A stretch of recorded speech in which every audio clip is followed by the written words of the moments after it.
Bonjour à toutes et à tous. Je débuterai par une petite question. Connaissez-vous autour de vous des gens qui ont été augmentés de 17 à 21% en 3 ans, malgré une inflation à 13,2%? Connaissez-vous des gens qui ont obtenu une prime de 400 € en décembre et qui en obtiendront une identique en mars? Et en connaissez-vous qui bénéficient d'un mécanisme de promotion et donc d'augmentation automatique? Si oui, vous connaissez sans doute quelqu'un qui travaille à la SNCF et qui, s'il est contrôleur, bénéficie d'une rémunération médiane de 3 750 € bruts par mois et d'un départ moyen à la retraite à 60 ans. Tout cela, c'est très bien, je ne le remets aucunement en question et je m'en réjouis pour nos cheminots qui sont une fierté française et qui jouent un rôle majeur pour la décarbonation de nos mobilités.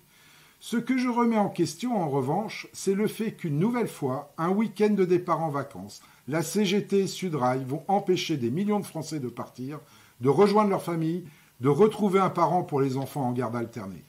Toutes les grèves ne se valent pas. Que des cheminots se dressent contre la réforme des retraites ou la réforme de leur statut comme en 2018, je le comprends très bien. Qu'ils bloquent des millions de leurs concitoyens, beaucoup moins bien lotis qu'eux pour la plupart, pour obtenir un peu plus alors qu'ils ont déjà des conditions très avantageuses, c'est incompréhensible.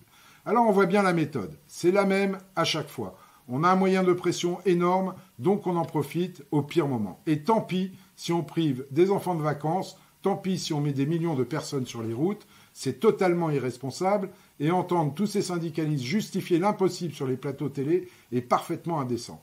Ça nuit à l'image de cette belle entreprise qu'est la SNCF, ça nuit à la légitimité du combat syndical, mais ils s'en moquent comme de leur première augmentation, ça nuit à la lutte contre le changement climatique. J'irai même plus loin, cette attitude ne fait que renforcer le ressentiment de certains de nos concitoyens sur le fonctionnement de notre modèle social et les jette dans les bras de ceux qui prônent un retour en force de l'autorité. Suivez mon regard, à très vite les amis.